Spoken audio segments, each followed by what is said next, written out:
Saya sangat berbahagia bisa berhadapan langsung karena saya mau merespon apa yang menjadi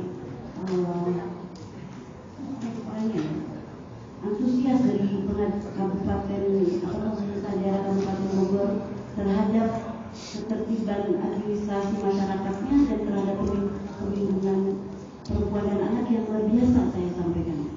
Jadi selalu berkali-kali saya katakan bahwa ketika tanggal 1 September 2022 saya dilantik menjadi Ketua Pengadilan Agama Cibinong, pada tanggal 4 September saya beraudiensi dengan Pak PLT Bupati waktu itu dan sekarang sudah menjadi Bupati, menyampaikan bahwa Pak, ini sebanyak ini masyarakat Kabupaten Bogor ternyata pasangan suami istrinya banyak banget yang punya akta nikah. Repot kalau mau umroh, repot kalau anaknya mau jadi duta untuk sepak bola ke U17 di Jerman, repot itu kalau nggak ada pertunjukan orang tuanya, tidak ada akta nikahnya dan sebagainya. Sehingga alhamdulillah beliau sangat antusias. Itu bulan September ya Pak ya, di awal tahun saya diberitahu, kaget juga ternyata lumayan besar anggarannya, maksudnya kagetnya ya, ada 2.500 pasang yang luar biasa, itu terbanyak Bapak Ibu sekalian. Mungkin bisa saya sampaikan bahwa nanti kurikulum kitanya belum dibacakan sama Ibu ya, nanti apa ngajar ya, nanti bisa dilihat aja di dalam PowerPoint saya. Jadi sangat banyak isi dari aktor-aktor yang pernah saya ditugas di sana. Saya tahun 94 di Dumai, itu provinsi, salah satu provinsi waktu itu masih kota ya, di Bekalis. Itu kemudian ke Purwokerto, kemudian juga ke Subang, ke Cirebon, ke Karawang, dan sekarang di Cibinong. Inilah terbanyak sebab nikah yang di prakarsa yang digagas oleh pemerintah Kabupaten Bogor. Jadi apa sih sebenarnya untuk Kabupaten Bogor? Dan saya berharap ini sebenarnya direspon dengan baik oleh masyarakatnya. Tapi mungkin dilihat karena sosialisasinya yang belum begitu masif ya, benar-benar sampai akhirnya dari target 2.500 mungkin nanti mudah-mudahan 1.000-an ada, 1.000 lebih lah bisa. Jadi itu Bapak Ibu sekalian sebagai follow bahwa isbat nikah ini penting karena untuk administrasi dan kemudahan masyarakat Kabupaten Bogor dalam urusan dekat lah, materi. Perkenalkan kalian, nama saya Siti Salvia, lahir di Subang tanggal 13 April, tapi tahunnya rahasia.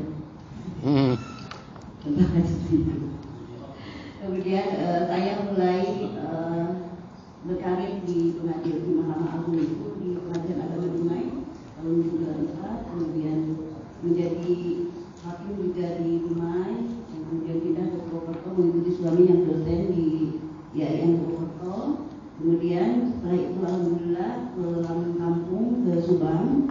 Saya bertugas di Subang selama 3 tahun dan alhamdulillah juga lolos seleksi untuk menjadi hakim spesial di Badan Pengawasan mulai tahun 2014 sampai 2017 dan kemudian menjadi pimpinan tingkat di kelas 1B di Kota Cirebon dan kemudian juga menjadi pimpinan di kelas 1A di Karawang dan akhirnya sekarang di Cibinong.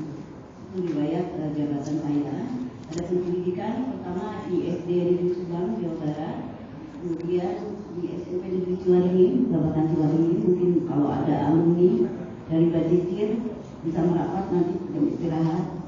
Kita satu guru, satu ilmu, maka jangan mengganggu ya. Kemudian SMA-nya saya di Subang, namanya SMA Negeri 1 Subang, dan kuliah di Institut Agama Islam Cipasung, Tasikmalaya. Barangkali ada juga alumni Cipasung di sini. Ada banyak ya, silakan melapas. Kemudian untuk S1 ilmu hukum di Tasikmalaya sama mengambil jurusan pelajaran agama ya. Di ilmu hukumnya saya mencampurin bukan baru, dan S2 saya selesaikan di Universitas Islam Indonesia jurusan hukum bisnis saya. Barangkali itu sekilas tentang biodata saya. Bapak Ibu sekalian, kita sering mendengar kata kawin dan kata nikah. Ada bisa bedakan tidak kawin dan nikah? Coba langsung.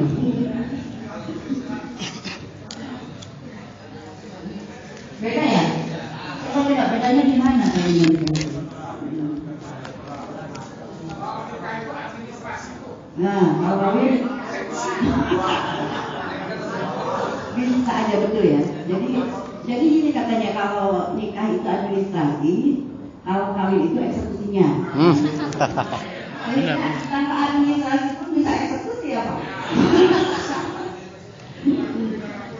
Iya, baik. Kita bercerita tentang kawin yang administrasi ya. Nanti ke depan karena semuanya kita Islam itu tertib Bapak Ibu sekalian. Tidak Islami kalau tidak tertib. Banyak anggapan bahwa yang terpisah halal menurut agama. Setelah itu berapa tahun kemudian bingung, anaknya mau sekolah nggak ada aktinya, mau umroh nggak bisa, ya kan? Bingung. Makanya ke depan dengan sosialisasi ini mohon kepada Bapak Ibu sekalian ya, dari kecamatan maupun dari KUA yang bisa berhadapan dengan masyarakat, disosialisasikan bahwa isbat nikah ini kayak kalau di pesawat itu pintu darurat Pak. Itu menjadikan tujuan ya. Gampang lah nikah agama aja dulu bahasanya gitu ya. Nanti gampang diisbatkan ya. Nanti ke depan anak-anak itu Pak. Ini istilahnya keputusan kamar agama aja sudah mulai mempersulit dengan cara baru boleh diisbatkan kalau sudah 5 tahun. 5 tahun. Nah, saya dan teman-teman hakim itu berusaha melembutkan ya. Jadi yang 3 tahun kalau yakin benar-benar di prinsip tentang nikahnya ya bismillah aja gitu kan, supaya lebih tertib. Jadi itu yang mengatur tentang perkawinan atau pernikahan, yaitu pasal 1 Undang-Undang Nomor 1 Tahun 74, bahwa perkawinan ialah ikatan lahir batin antara seorang pria dengan seorang wanita sebagai suami istri dengan tujuan membentuk keluarga atau rumah tangga yang bahagia kekal berdasarkan ketuhanan yang Maha Esa. 2. Pasal 2-nya Undang-Undang Nomor 1 Tahun 74 ayat 1, perkawinan adalah sah apabila dilakukan menurut hukum masing-masing agamanya dan kepercayaannya itu. Kemudian 2, tiap-tiap perkawinan dicatat menurut peraturan perundang-undangan yang berlaku di kantor urusan agama bagi yang beragama Islam dan di dinas kependudukan dan catatan sipil bagi non-muslim. Next, pengertian isbat nikah. Nah, ini isbat nikah adalah permohonan pengesahan nikah atau pernikahan siri yang diajukan ke pengadilan untuk dinyatakan sahnya pernikahan dan memiliki kekuatan hukum. Karena sesungguhnya perkawinan hanya dapat dibuktikan dengan akta nikah yang dibuat oleh pegawai nikah. Dalam hal perkawinan tidak dapat dibuktikan dengan akta nikah, maka solusi hukum sebagai upaya memberikan nilai kepastian hukum atas perkawinan tersebut dapat diajukan isbat nikah ke pengadilan agama. Dasar hukumnya apa? Yaitu kompilasi hukum Islam pasal 7 ayat 3. Isbat nikah dapat diajukan ke pengadilan agama terbatas mengenai hal-hal yang berkenaan dengan satu, adanya perkawinan dalam rangka penyelesaian perceraian. Jadi pasangan ini nikahnya tadi orang tuanya punya anggapan daripada zina dan halal aja dulu begitu ya. Dia diakadin oleh ayahnya yang mengerti lah, syarat pun tidak ada yang melanggar, tidak ada halangan menikah, tidak terkait dengan pernikahan sebelumnya dan sebagainya. Tetapi belum dicatatkan atau belum dapat buku nikah, bermasalah nih rumah tangganya gara-gara ekonomi, itu kan. Mau cerai di pengadilan kan syaratnya harus ada gitu. Untuk dapat buku nikah dia nggak bisa, mau diisbatkan rumah tangganya udah mau cerai, udah nggak enak kayak kemarin ada di Medan itu, nggak jadi dia sudah diverifikasi mau syarat pernikahannya, tapi nggak mau masuk, nggak lanjut karena nggak mau dulu diisbatkan aja rumah tangga saya udah mau berantakan ini gitu. Karena yang terikat kuat aja bisa berantakan ya, apalagi yang tahu laki-lakinya kamu kan cuma di sini aja, bilang aja begitu aja. Nah, solusinya adalah isbat nikah ini dikumulasi dengan gugatan cerai. Justru itu yang paling pertama di dalam poin pasal 7 ayat 3 ini. Jadi ketika pernikahan siri mulai bermasalah, ajukan gugatan perceraian ke pengadilan agama dikumulasi dengan isbat nikah. Nanti hakim pengadilan agama akan menilai pernikahannya tersebut, anaknya ada berapa. Kemudian kalau ternyata dinilai pernikahannya betul-betul sesuai dengan syarat rukun yang sudah ditetapkan oleh Islam, maka akan dinyatakan pernikahannya adalah pernikahan sah.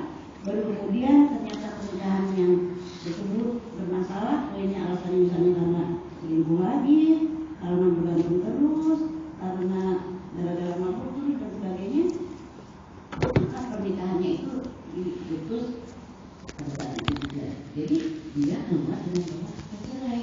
Kalau dan anak yang dilahirkan dinikah sendiri yang bermasalah tadi itu secara otomatis menjadi anak sah.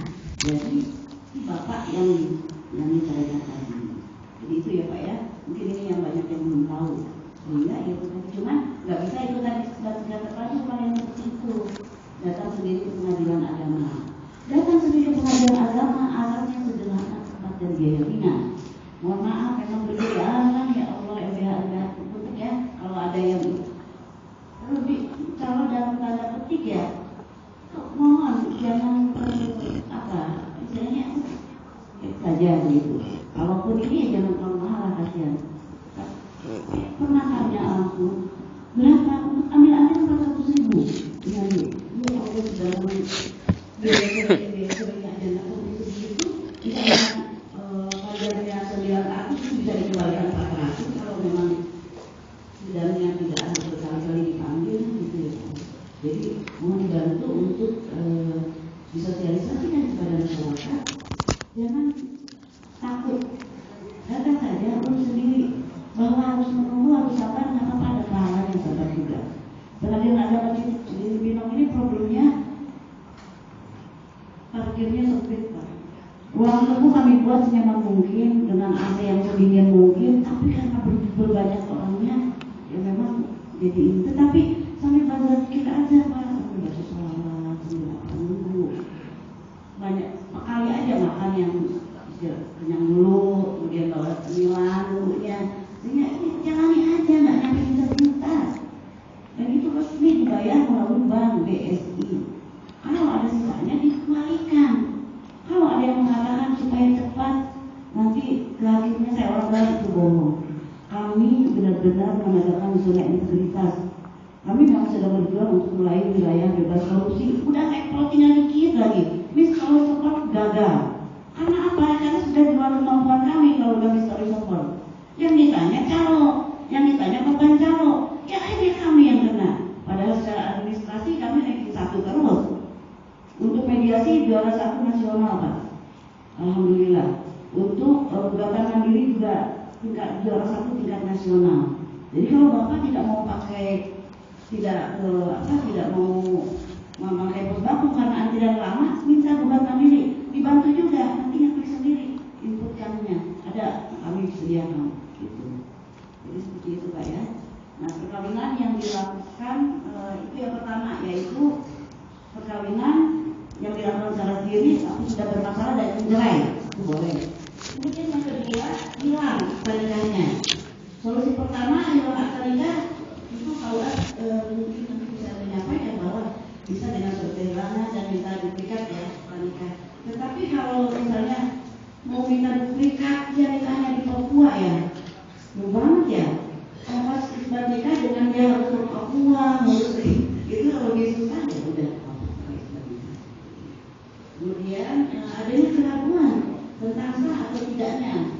satu syarat perkawinan.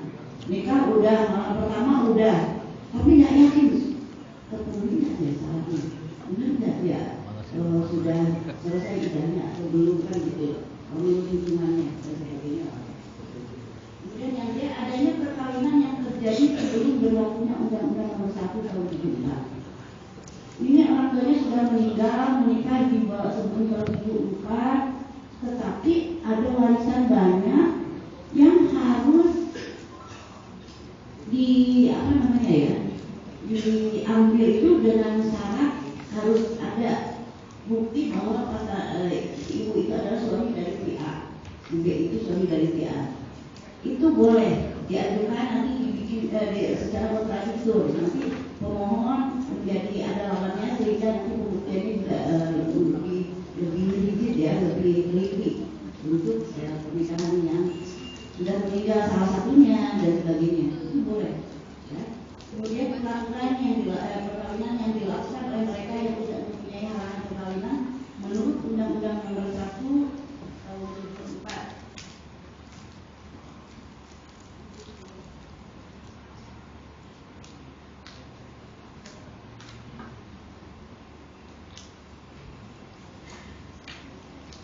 Dalam dasar hukum isbat nikah terpadu diatur dalam Perma Nomor 1 Tahun 2015 tentang pelayanan terpadu sedang milik Pengadilan Negeri, Pengadilan Agama, Mahkamah Syariah dalam rangka penerbitan akte perkawinan, buku nikah dan akte kelahiran. Ini dilaksanakannya oleh hakim tunggal, sehingga sebenarnya yang melakukan mendaftarkan di Pemda melalui DP3 P2KB itu lebih mudah itu karena nanti tidak harus jauh-jauh datang ke Pengadilan Agama, kemudian hakimnya juga tunggal, tidak berjejer juga itu ya.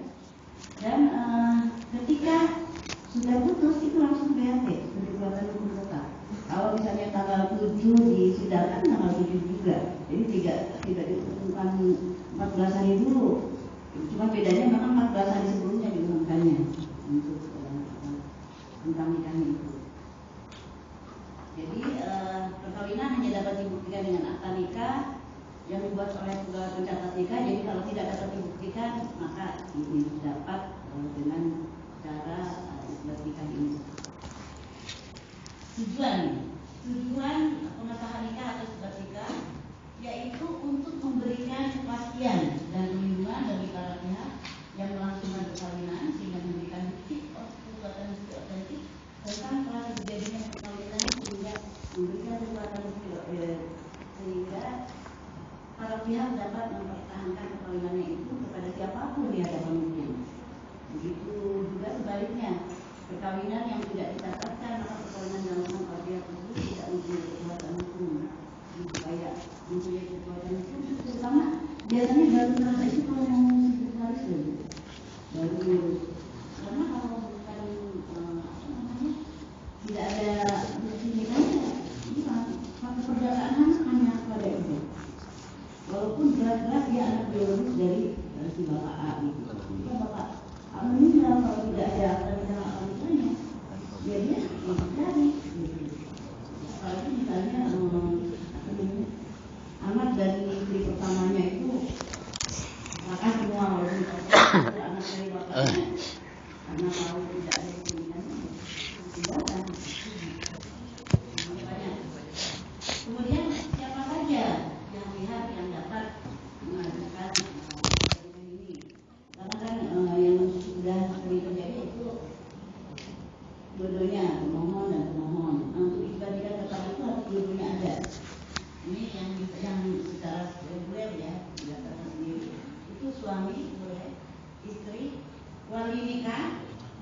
Nah tadi ada keraguan kemarin itu saya menjadi wali itu kan enggak ya pihak lain yang dimungkinkan terlibat dan berhubungan dengan perkawinan tersebut seperti orang tersebut yang mempunyai hubungan darah yang diikatkan dengan nikahan seperti anak, saudara dan lain-lain atau pejabat tersebut karena jabatannya. Jadi kepala KUA itu boleh, PPN boleh untuk mengajukan isbat nikah terhadap apa yang sudah diberikan itu pembatalan kan gitu.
Pamijahan, di Cariu gitu. Udah cerai di pengadilan agama atau sudah isbat nikah mau mengambilnya repot, bisa melalui kantor pos. Nanti ada pos yang ada di situ, hanya membayar materi saja karena ada surat kuasa. Itu lebih enak, jadi tidak harus jauh-jauh kalau naik kapal mengambil. Silakan, kami sudah MOU dengan kantor pos Indonesia yang ada di Kabupaten Bogor ini untuk mengambil produk pun bisa melalui kantor pos yang ada di pengadilan pidana daripada diambil sendiri kan, kecuali sambil jalan-jalan ke BPN. Kemudian ketentuan yang harus dipenuhi untuk dapat melakukan perkara yang terkait bertemu. Beda dengan isbat nikah secara umum ya. Itu harus bersama-sama, pemohon satu dan pemohon dua. Karena pemohon satunya ada di Kalimantan, ada di Aceh, itu tidak bisa Bapak. Karena kita nggak pernah tahu. Sebenarnya orang yang nggak mau diisbatkan ya, memang sengaja dikasih supaya nggak ketahuan istri pertamanya ya, seperti itu. Jadi harus dua-duanya. Kemudian surat permohonan membatalkan dan kepentingannya yang jelas untuk apa? Untuk membatalkan cerai, untuk apa juga ada temaknya, untuk apa harus dijelaskan. Kriteria pernikahan siri yang dilakukan pemohon satu dan pemohon dua, tidak sembarang nikah siri. Kalau nikah siri karena takut ketahuan istrinya, dia istrinya ada di Jakarta, kemudian dia di Babakan Madang ini ada seorang gadis cantik yang orang tuanya juga setuju dinikahi, sekian setuju dan sebagainya, akhirnya menikah di apa namanya. Nah, yang seperti ini tidak bisa, karena kalau terbukti dia ada istrinya harus izin poligami dulu, harus izin poligami dulu. Nikah siri yang dilakukan karena menjadi istri kedua itu nggak bisa. Jadi harus benar-benar yang tidak ada istilahnya, tidak ada sangkut pautnya lah dengan istri sebelumnya. Kemudian pernikahan tidak dicatat dalam register pencatatan KUA. Nanti kalau saya juga salah. Jadi ini maaf ya.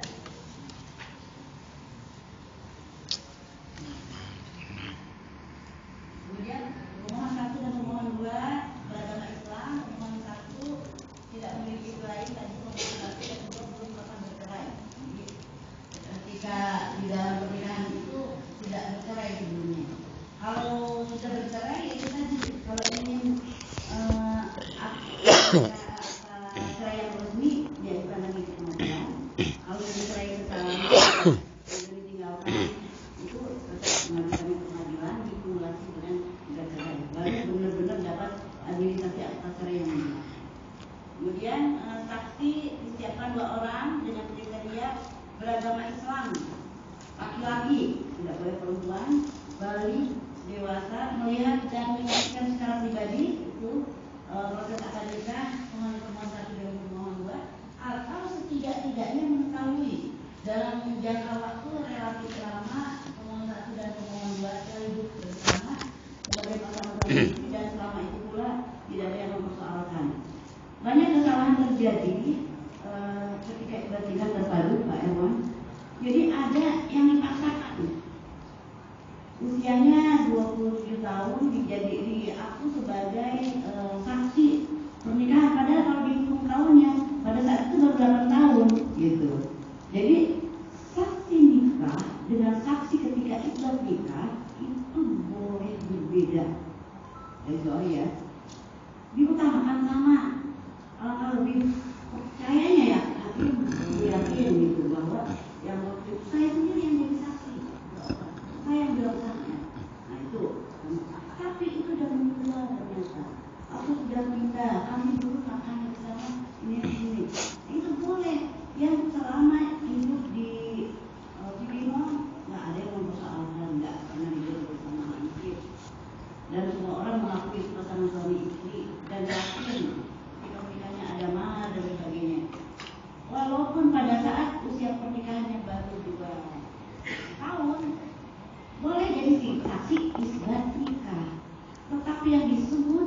dalam permohonan yang menjadi wali adalah benar-benar wali yang berapa tahunnya wali. Supaya lebih berguna ini, jangan sampai diverifikasi lolos ternyata hakim lebih jeli bisa dikabulkan karena saksinya di bawah umur kan.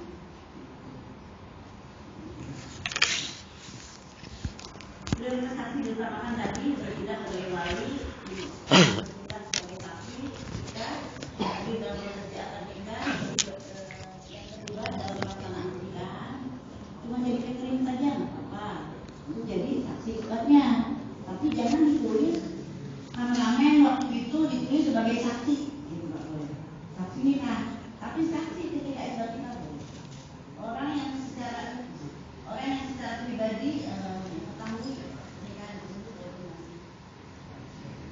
Barangkali demikian Bapak Ibu sekalian, apa yang saya sampaikan mudah-mudahan bermanfaat, dan ada hal-hal barangkali nanti ketika sesi tanya jawab apabila ingin ditanyakan bisa saya jawab langsung, insya Allah saya jawab. Kalau tidak nanti insya Allah akan saya inventarisir dan jawabannya akan disampaikan melalui CP3P2KB dan juga nanti disampaikan ke